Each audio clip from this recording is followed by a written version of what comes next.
Hi hello எல்லாருக்கும் welcome to தகவல் நண்பன் சேனலை மறக்காம லைக் பண்ணுங்க, சப்ஸ்கிரைப் பண்ணுங்க, மற்றவங்களுக்கு வீடியோ ஷேர் பண்ணுங்க.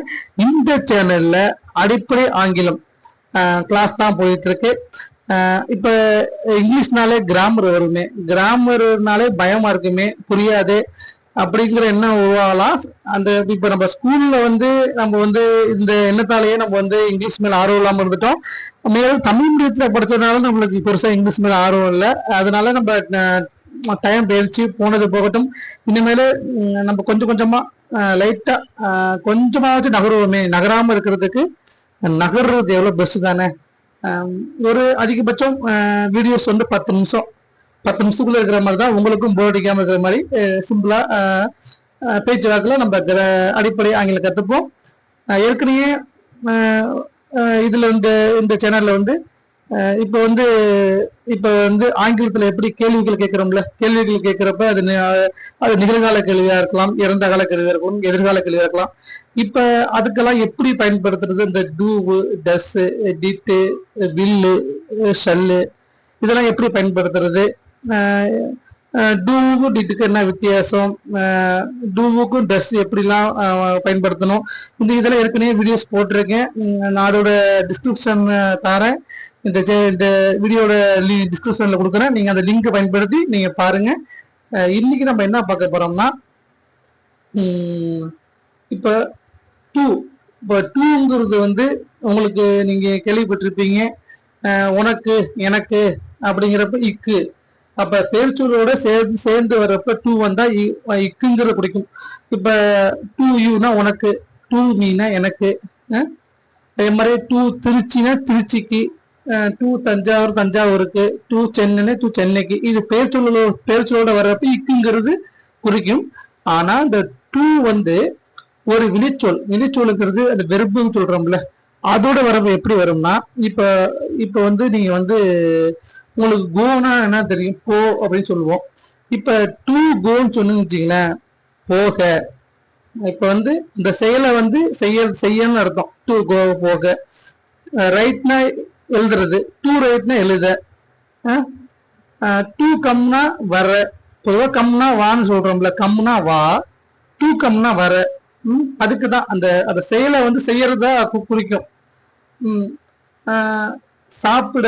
இப்ப சாப்பிடுறதுக்கு ஈட்டு தெரியும், சாப்பிடுறதுக்கு வெறுப்பு ஈட்டுன்னு தெரியும் உங்களுக்கு. சாப்பிடனா டூ ஈட்னா சாப்பிட அப்படிங்கிற பொருள்ல வேணும். உங்களுக்கு புரியுதுங்களா எப்படின்னு? அந்த செயலை செய்யற மாதிரி குறிக்கும். இப்ப நான் எக்ஸாம்பிள் பாக்குறப்போ உங்களுக்கு புரியும் பாருங்களேன்.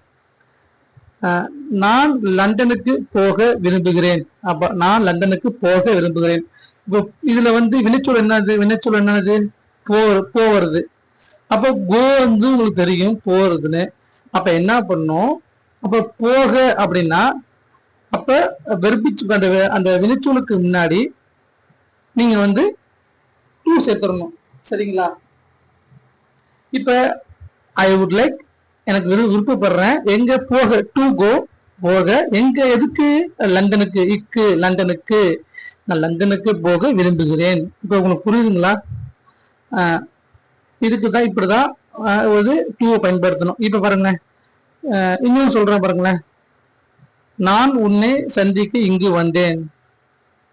இப்ப நான் வந்தேன்.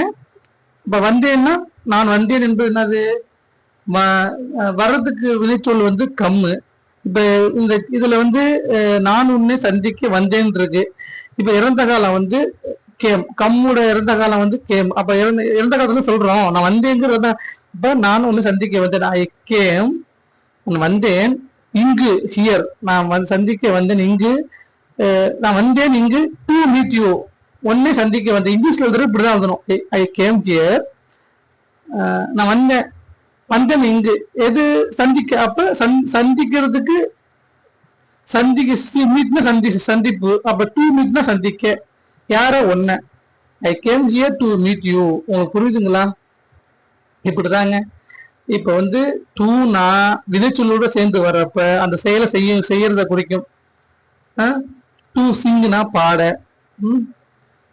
அதே மாதிரி எனக்கு எந்த வினைச்சொல் சேர்த்தாலும், டூ ரன்னா ஓட, டூ டாக் பேச, இதே மாதிரி எது கேள்வி கேட்க, டு ஆஸ்க். டு ஆஸ்க்னா கேள்வி கேட்க. இப்ப வந்து இது உங்களுக்கு இப்படிதான் உங்களுக்கு டூ வரும். அடுத்தது வந்து இப்ப வந்து ஏற்கனவே வந்து உங்களுக்கு வந்து இது பொறுமையா தான் நம்ம போயிட்டு இருக்கோம். நம்ம வந்து நிறைய பார்த்துட்டு கன்ஃபியூஸ் பண்ண வேணாம், பொறுமையா போவோம். இப்ப வந்து இன்னொன்னு ஒண்ணு பாக்குறேன் பாருங்களேன். இப்ப நான் உன்னை நாளை சந்திக்க வருவேன். இதை எப்படி சொல்லலாம்? நான் உன்னை நாளை சந்திக்க வருவேன். வருவேன்னா எதிர்காலம். நான் நாளை ஒண்ணு சந்திக்க வருவேன் எதிர்காலத்துல இருக்கு. அப்ப நான் வருவேன். அப்ப எதிர்காலத்துக்கு வெறுப்புக்கு முன்னாடி வில் சேர்க்கணும். இப்ப இந்த கம்முங்கிறது வந்து வர்றதுக்குள்ள வினைச்சொல். நான் வருவேன், அப்ப வில் வந்தனால வருவேன்னு அர்த்தம். ஐ வில் கம், வருவேன். எதுக்கு? சந்திக்க. அப்ப என்ன பண்ணும்? வினைச்சொல் சந்திக்கிறதுக்கு சந்திப்புக்கு வினைச்சொல் மீட். அப்ப டு மீட்னா சந்திக்க. I will come to meet you. ஒன்ன டுமாரோ, நாளே ஒன்னு சந்திக்க வருவேன். உங்களுக்கு புரியுதுங்களா? இப்படிதாங்க டூவை யூஸ் பண்ணும். இப்ப டூவை தான் நம்ம பார்த்துக்கிட்டு இருக்கோம். ஏற்கனவே வந்து நம்ம வந்து டூவு, டஸ்ஸு, டிட்டு, வில்லு இதை வந்து எப்படி பயன்படுத்துறது நம்ம பார்த்துருக்கோம். இப்ப வந்து இதை வந்து நீங்க வந்து பொறுமையா பாருங்க. ஏற்கனவே பழைய வீடியோஸ் எடுத்து பாருங்க. டூவு, டஸ் எல்லாம் எப்படி பயன்படுத்துறது, டிட்டு எப்படி பயன்படுத்துறது, வில்லு எப்படி பயன்படுத்துறது பாருங்க. சரிங்களா? இப்போ திருப்பியும் வேணா லைட்டா டூவும் டூவு, டஸ்ஸு, டிட்டு, வில்லு பத்தி சொல்றேன். டூவும் டஸ்ஸும் நிகழ்கால கேள்வியில கேட்க பயன்படுகிறது. நிகழ்கால கேள்வி கேட்க டூ பயன்படுது. நிகழ்காலத்துல நீங்க எந்த கேள்வி கேட்டாலும் டூவையும் டஸ்ஸையும் பயன்படுத்தி கேட்கணும். டூவையும் டஸ்ஸையும் பயன்படுத்தி நிகழ்கால கேள்வி கேட்க வேண்டும். சரிங்களா? டு யூ கோ, நீ போகிறாயா, நீயும் போகிறாயா. இப்ப வந்து அவன் போகிறானா, டஸ் ஹி கோ, அவன் போகிறானா. இப்ப வந்து சப்ஜெக்ட் வந்து ஹி, ஷி, ஈட் வந்தா என்ன வந்துருது? டஸ் வந்துருது நிகழ்கால கேள்விக்கு. யூ, வி, தேக்கு வந்து டூ வந்துருது. டூவும் டஸ்ஸும் நிகழ்கால கேள்வியில பயன்படுகிறது. டிட்டு என்றாலே என்ன வரணும்? இறந்த கால கேள்வி. இறந்த கால கேள்வி எல்லாத்துக்குமே டிட்டு தான். நீ போனியா, நீ வந்தியா, நீ சாப்பிட்டியா, நீ தூங்குனியா அப்படிங்கிறப்ப என்ன பண்ணும்? டிட் யூ கோ, நீ போனியா. டிட் யூ ஈட், நீ சாப்பிட்டியா. டிட் யூ சிங்க், நீ பானியா. இப்ப எல்லாமே டிட் யூஸ் பண்ணி வந்தா இறந்த கால கேள்வி. டிட்டு வந்து எல்லா சப்ஜெக்ட்டுக்குமே டிட்டு தான். இறந்த கால கேள்வி எதுக்கு தான் டிட் யூஸ் பண்ணுவோம். அதே மாதிரி எதிர்கால கேள்வி, நீ போவியா, போக போறியா, நான் எதிர்காலத்துல நடக்க போகுது. அப்ப வில் யூஸ் பண்ணி கேள்வி கேட்கணும். எதிர்கால கேள்வி எது கேட்டாலும் வில் யூஸ் பண்ணி கேட்கணும். வில் யூ கோ, நீ போவியா. வில் யூ கோ டுமாரோ, நாளை நீ போவியா. நாளை வருவியா. வில் யூ கம் டுமாரோ, நாளை நீ வருவியா. இதே மாதிரி எந்த இது கேட்டாலும் வில்லுக்கும் பொதுவுதான். எல்லாமே சப்ஜெக்ட் எதுவாக இருந்தாலும் ஹி, ஷி, இட், தே எல்லாத்துக்குமே வில்லுக்கும் எதிர்கால கேள்வி எல்லாத்துக்கும் வில்லு தான். வில்ல முன்னாடி யூஸ் பண்ணி கேள்வி கேட்கணும். ஹி, ஷி, இட், தே எல்லாத்துக்கும் இதுதான். உங்களுக்கு எதிர்கால கேள்வினா வில்லு ஞாபகம் வரணும். இறந்த கால கேள்வினா டிட்டு ஞாபகம் வரணும். நிகழ்கால கேள்வினா டூவும் டஸ்ஸும் ஞாபகம் வரணும். உங்களுக்கு இதை பத்தி நல்லா தெரிஞ்சுக்க பழைய வீடியோ பாருங்க, புரிஞ்சுக்கலாம். சரிங்களா?